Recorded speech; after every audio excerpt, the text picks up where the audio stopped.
নমস্কাৰ, মই কামাল আহমেদ।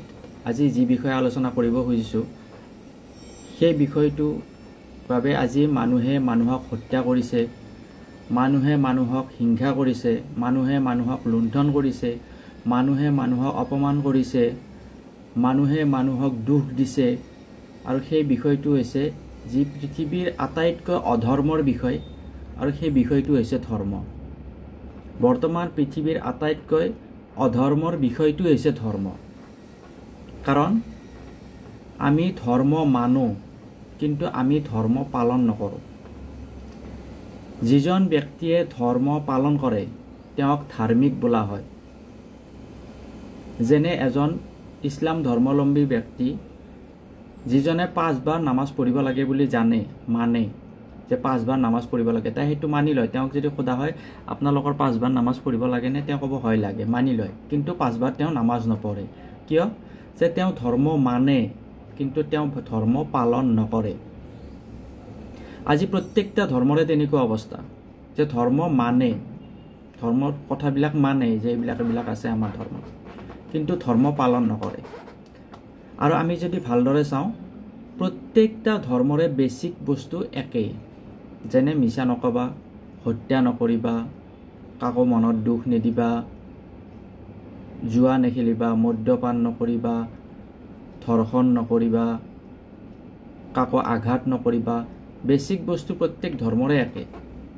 পৰচৰ্চা নকৰিবা। কিন্তু তথাপিও আমি কি কৰোঁ যে আনৰ চৰ্চা কৰি থাকোঁ। বিশেষকৈ আমি আন ধৰ্মৰ মানুহক হেয় প্ৰতিপন্ন কৰিবলৈ, নিচলৈ নিবলৈ আমি কি কৰোঁ, বিভিন্ন ধৰণে ঠাট্টা মস্কৰা আদি কৰি থাকোঁ। কিয়?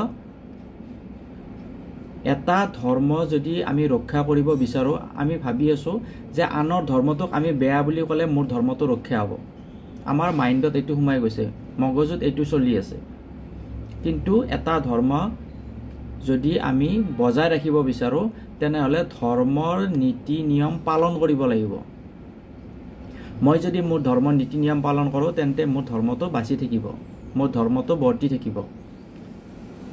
তাকে নকৰি যদি মই আন ধৰ্মৰ ভুল বিচাৰি ফুৰোঁ, আন ধৰ্মৰ দোষ বিচাৰি ফুৰোঁ, আন ধৰ্মত কি বেয়া আছে তাকে সদায় প্ৰচাৰ কৰি ফুৰোঁ, তাৰ দ্বাৰা মোৰ ধৰ্মটো বাচি নাথাকে। মোৰ ধৰ্মৰ ৰীতি নীতি মই যেতিয়া পৰিপূৰ্ণভাৱে মানি যাম তেতিয়াহে মোৰ ধৰ্মটো বাচি থাকিব। আৰু আজি মেক্সিমাম কি হৈ আছে যে আনৰ ধৰ্মৰ দোষ খুচৰি আছে, কিন্তু নিজৰ ধৰ্মৰ যিখিনি ৰীতি নীতিখিনি পালন নকৰে। কিমানজন মানুহ আছে মিছা নোকোৱাকৈ থাকে, কিমানজন মানুহ আছে সুদ নোখোৱাকৈ থাকে, কিমানজন মানুহ আছে মানুহক অপমান নকৰাকৈ থাকে, কিমানজন মানুহ আছে মানুহক দুখ নিদিয়াকৈ আছে। গতিকে ধৰ্ম তেতিয়াহে ৰক্ষা হ'ব যেতিয়া আমি ধৰ্মৰ পালিম, ধৰ্ম মানিম নহয়, ধৰ্ম পালিম। আজি যিমান সমস্যাৰ সৃষ্টি হৈছে ধৰ্ম মানাৰ কাৰণে সৃষ্টি হৈছে, কাৰণ আমি ধৰ্ম মানি আছোঁ, পালন কৰা নাই। যেতিয়ালৈকে আমি ধৰ্ম মানি থাকিম আৰু পালন নকৰিম তেতিয়ালৈকে এই সমস্যাবিলাক হৈ থাকিব। আৰু আমাৰ মগজুত এটা বস্তু সোমাই গৈছে যে আনৰ ধৰ্মৰ দোষ বিচাৰিলে আমাৰ ধৰ্মটো বাচি থাকিব, বা এইখন চৰকাৰ আহিলে আমাৰ ধৰ্মটো বাচি থাকিব। ধৰ্ম আৰু চৰকাৰৰ লগত কোনো সম্পৰ্ক নাই, কাৰণ চৰকাৰ বেলেগ বিষয়, ধৰ্ম বেলেগ বিষয়। যদি এটা ধৰ্মক বচাবলৈ এখন চৰকাৰৰ প্ৰয়োজন হয় তেনেহ'লে সেইটো ধৰ্ম নহয়, কাৰণ ধৰ্মৰ মালিক হৈছে ঈশ্বৰ। যদি ঈশ্বৰক বচাবলৈ চৰকাৰ দৰকাৰ হয় তেনেহ'লে সেইটো কি পৰ্যায়ৰ ধৰ্ম হ'ব? সেইটো ধৰ্মই নহয়। গতিকে ভালকৈ চিন্তা কৰক, ভালকৈ বুজক, ধৰ্মৰ তত্ত্ববিলাক বিচাৰক, আৰু নিজৰ নিজৰ ধৰ্মত যি ভাল বিষয় আছে বা যি বিষয় আছে সেইবোৰ পালন কৰাৰ চেষ্টা কৰক। তেতিয়াহে আমাৰ ধৰ্ম বাচিব, তেতিয়াহে মই ধাৰ্মিক হ'ব পাৰিম, আৰু তেতিয়াহে পৃথিৱীত শান্তি আহিব। ধন্যবাদ। জয় অসম, জয় জুবিন দা।